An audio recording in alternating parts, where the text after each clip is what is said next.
Today we're going to be taking a look at the 22-inch ceiling mounted ceiling fan. Now they sent this to me at no charge for this review, and they've asked me to unbox it for you, show you what's in the box and how to assemble it without a full installation. So I'm going to walk you through step by step every piece and part that you have in the box and how to assemble this without a full installation to the ceiling.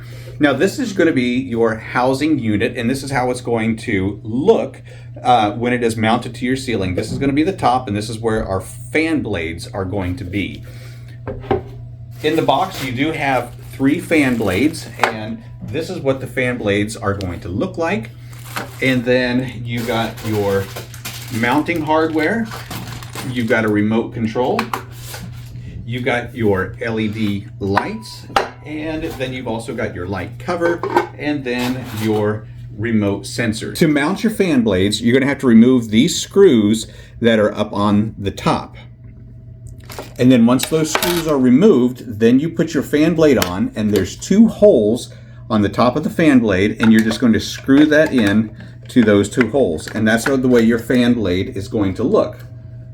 And you have the 3 blades on there, and then of course you got your light underneath. So you're going to remove those screws, then you're going to take your light fixture and you're going to put it on and do the 3 screws, and then you're going to plug your light in. If you'll look right underneath here, there is a small clip that comes out, and then you're going to plug it right into here, and it's going to be just a simple snap. And that's what it's going to look like when you got it plugged in. After you got it plugged in, then you're going to take your light cover and you're just going to turn that on there just like that. And that is how it's going to look with 3 fan blades. Next thing you're going to want to do is begin the wiring process up on top. Now before you begin the wiring process on top, there's 1 screw that you need to remove from the side, and it's going to look just like that, just a small screw. And then you're going to give the top ceiling mounting plate a 1/4 turn, and you're going to pop this off. Then you're going to take this ceiling mounting plate and you're going to go ahead and mount it to the ceiling. Next, as we look inside here, we've got a purple wire, a gray wire, and a red wire.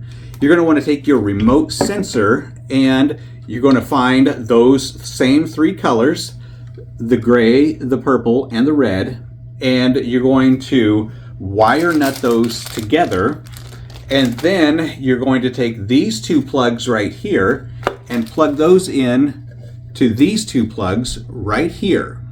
The next thing we want to do is go ahead and stuff this inside the housing unit, because that's where our remote sensor is going to be. Now there are 2 more wires in here that you need to pay particular attention to, and that is going to be your load and your line. And those 2 are marked, clearly marked with a yellow label.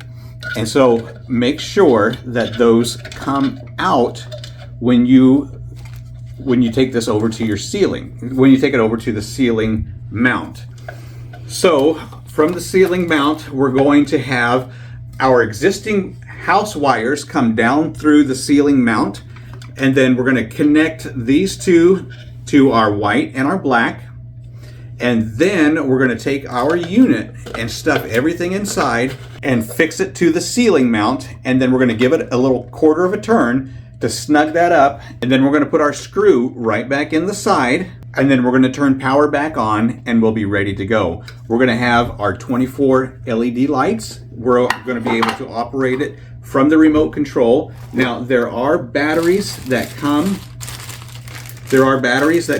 with the remote control, so that you don't have to provide your own. They're going to go in the back side there, 2 AAA batteries, and then you're going to be able to control your fan speed. It's got a 1 through a 6. You're going to be able to turn it on and off. You're going to be able to turn your light on and off, and you're also going to be able to turn just one or the other. You can turn your lights off and leave your fan on, or you can turn your fan off, leave your lights on. Whatever your situation calls for, you can do all of that from the remote right here. There is also a wall mount for your remote, so that you always have it in its place and you don't misplace it. So that's a 22-inch ceiling mounted ceiling fan. I hope this video was helpful.